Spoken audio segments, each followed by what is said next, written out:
And so I want to say again, happy Father's Day to all the men of the Center of Peace, all the men in my life. Hope you have a wonderful, wonderful, wonderful day.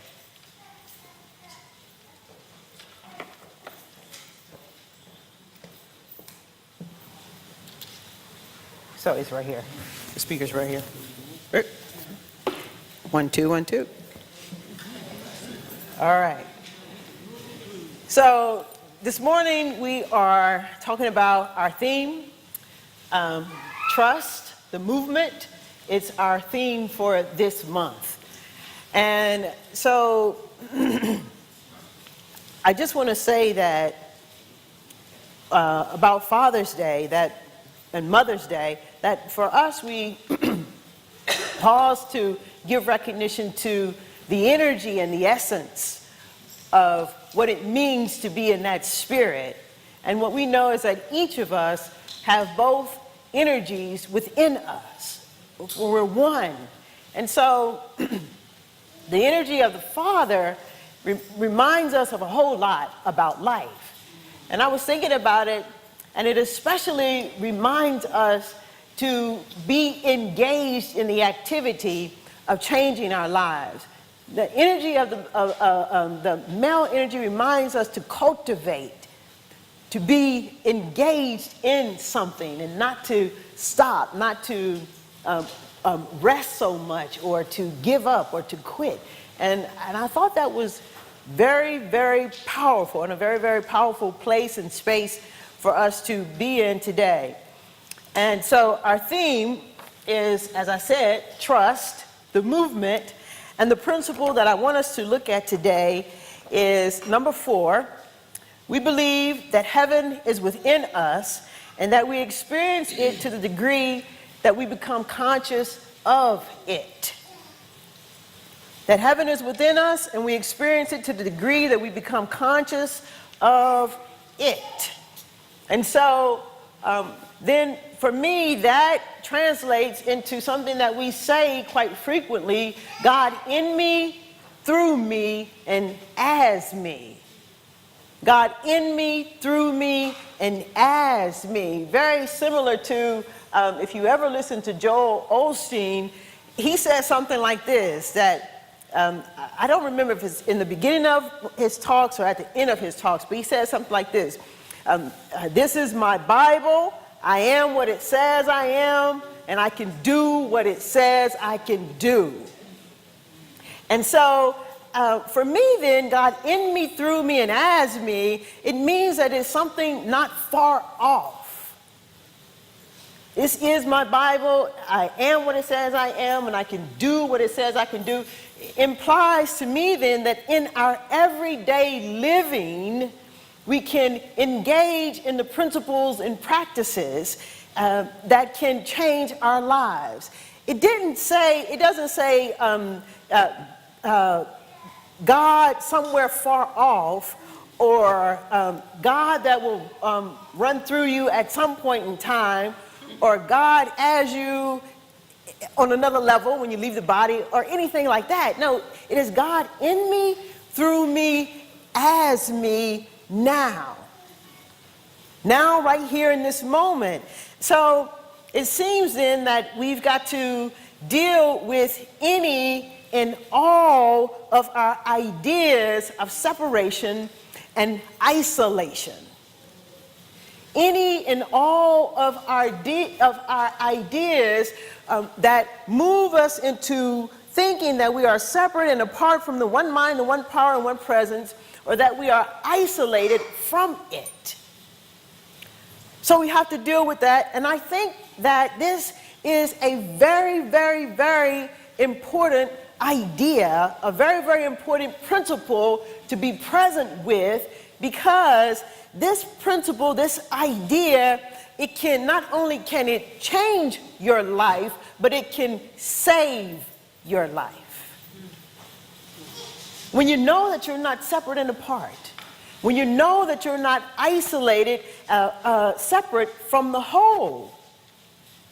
And so it's in our everyday living then, that is where we'll find the very things then that we are seeking.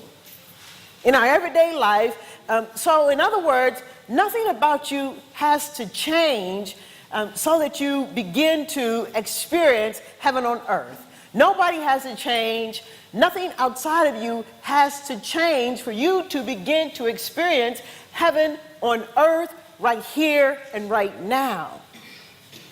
So I want then to read a little bit from Living the Science of Mind, and this comes from the chapter titled, What is Religion?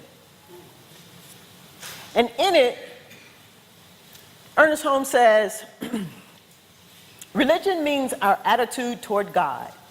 This attitude is based on our concept of the relationship which exists between God and the universal spirit and man, the individual spirit.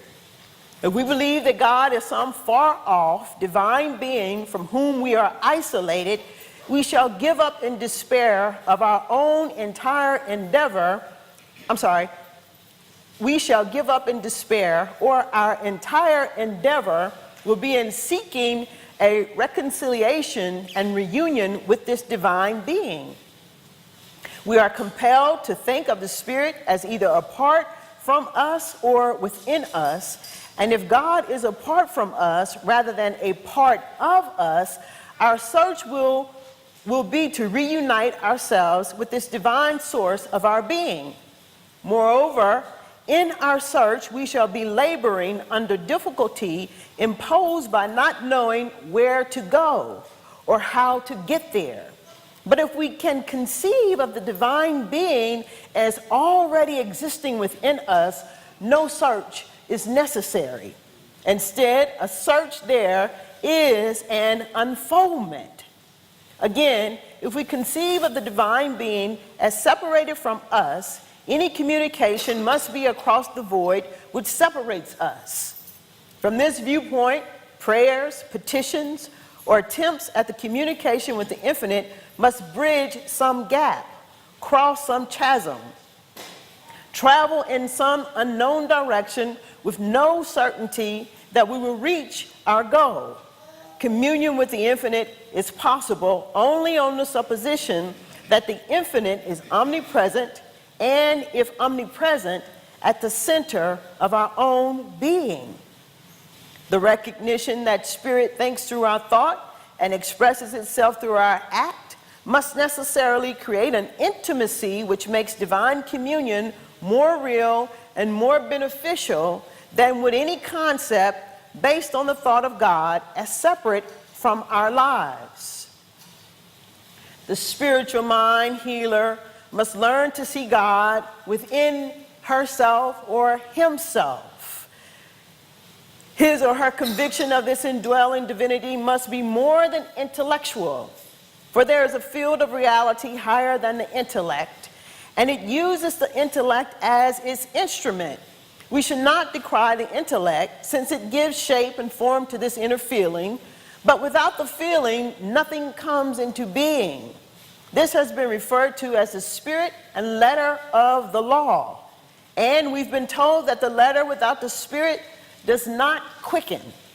Applied to mental healing, this means that the words we speak must have a deep meaning to us.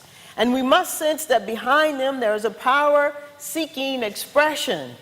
This power is infinitely greater than our intellect. The intellect does the best it can, but unless it is directed by the Spirit, it finally succeeds in reaching only a gigantic negation, a complete denial of its own existence, a repudiation of the supreme fact of the existence, which is the act of directly experiencing spirit. A couple more things, stay with me. You could convince no one who has had such an experience that it was an illusion or a hallucination, or this inner testimony of the soul is valid to the one who has it. For this inner testimony of the soul is valid to the one who has it. It is just as much a part of him or her as is his or her thought. And the proof of its reality is evidenced by the results which it has produced in the lives of those who've been most deeply sensitive to love, to truth, and beauty, to come into closer daily contact with the supreme source of the wisdom and illumination should be the earnest desire of everyone. Appreciation of the human experience will be quickened rather than retarded through unity with this indwelling spirit. When a person learns to see God in everyone, he will become more spontaneous. He will feel a deep and abiding inner joy. Our spiritual experiences reach higher levels at some times than others. And we should seek to bring the inspiration of these moments of illumination into our everyday living.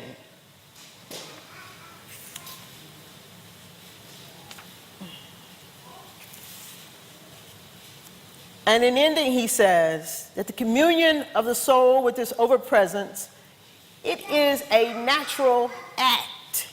To feel that a presence greater than we are is guiding us is normal. To trust his presence is sanity. To desire that the divine eternal shall project itself through our thought is to be receptive to the greater side of our nature, which lies open to the upper reaches of thought. That is religion. And so many of us then are on a journey with no direction. Our desire to only intellectually understand these principles lead us, as the reading said, to gigantic negations and a complete denial of the existence, a repudiation of a supreme fact of existence, which is the act of directly experiencing spirit. That is you and I, that every moment, if we choose to, that we can be experiencing spirit and its divine power and presence. How? Through our thinking. If those words are a little too much for you, then each one of us, we should be doing in our daily lives, taking moments of pause to be present with our thoughts.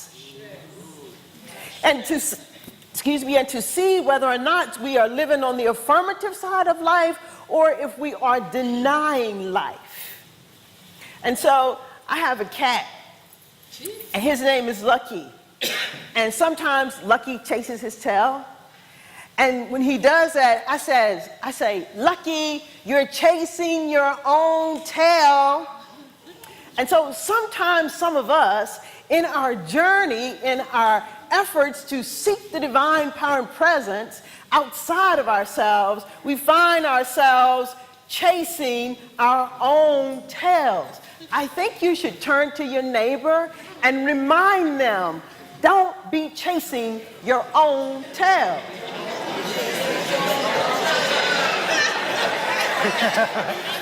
Don't be chasing your own tail. Don't be chasing your own tail. So then let us begin right where we are. Not that God is in some far off place. Not that this divine power and presence is out of reach, that is beyond the beyond. No, it's right here and right now. Heaven, right here, right now on earth. We begin then to bring those moments of experiencing spirit, those moments of illumination, and to this very, very second. I think the laughing got her a little upset. The moments of illumination into our everyday life, into our everyday living, and stop chasing our own tails, and to engage in the use of our masculine energy. That is to cultivate, to be present with our own thoughts, what we're thinking about, day by day by day, minute by minute by minute, moment by moment by moment, to be present with it so that we can move and to live in the life that we desire. And so we are tending to our words, our thoughts, and our ideas, and we are cultivating the soil that we are, cultivating our soul. You see, the soil has to be rich, and it becomes rich when we cultivate it. And so all of us has then that something that when we do it, we lose track of time. That thing that is so natural to us, that it's undeniable. And often this thing finds us stay with me. I'm talking about being willing to use these principles and these practices in our everyday life. Not tomorrow, not next week, but right here, right now, in whatever you're doing, in whatever way it seeks to express through you. And so, as I said, each one of us, we have that thing then that just comes natural to us. And what I'm suggesting is that that thing that comes natural to us, that is the tool that the universe has given us to be able to understand these principles and to apply its practice in our life. And your way is unique for you, just as the way that I use it, the way that I gain a better understanding of the principles and practices is unique to me. Something found me a long time ago that has taught me about life, that has helped me to experience heaven on earth, helped me to gain a deeper understanding, as I said, of the principles and practices, that has helped me let go of old ideas, that have moved me into dropping my limitations, into being open up to something new, to being in tune with what already is. And if I would ask you, what is that thing for you? Some of you might say, I don't know. That's not true.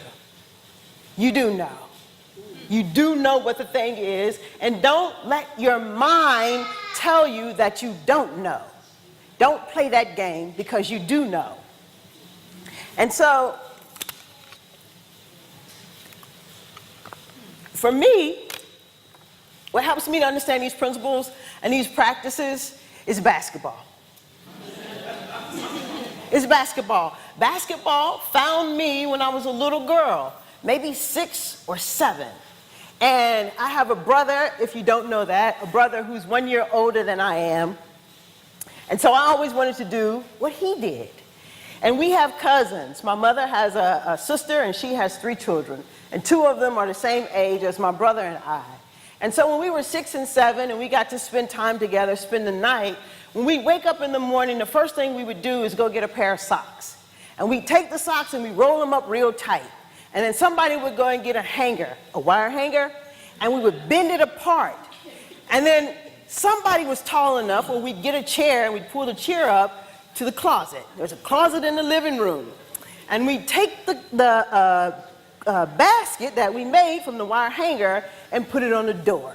And then we flip it down, close the door, and you got your basket. Right. So then we'd play 2 on 2.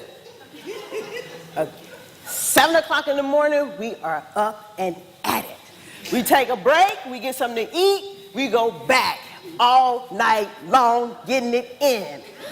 Basketball all day, all night. That's what it was in my house.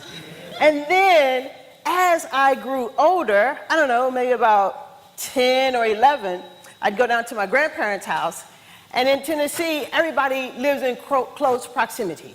And when I say close, I mean close. 40 feet. I'm at my cousin's house.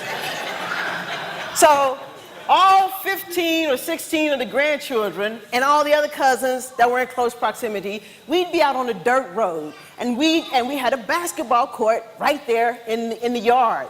And so we would come together and we'd play basketball all day and all night, all day and all night. When I say basketball found me, basketball found me. I didn't find it. And then what happened is that at some point in time, what I realized is that basketball would move me into a place where it didn't matter what was going on in my life, that I would become someone else, that I'd get outside of myself, that I'd move beyond time and space, and nothing else mattered. And when I say no thought, other than the thought that I wanted to have on that court would enter my mind, no thought would enter my mind. In that moment, I didn't know it, but in that moment, I'd become one with the power and presence of God. You see, this isn't just true for me, it's true for you too. And whatever your thing is, if it's cooking, if it's eating, if it's sewing, if it's knitting, if it's playing games on the computer, if it's playing basketball, if it's playing football, if it's being a grandmother, if it is cooking, it doesn't matter. It's your gift and it has come to you for a reason. And you've got to use it or it will use you. So with basketball, even before I'd get out on the court, as soon as I'd get myself ready to go and I'd put my sneakers on, something would happen and I'm beyond myself now, outside of myself, one with the power and presence of God. And so then when I started looking at the principles and practices and learning about it,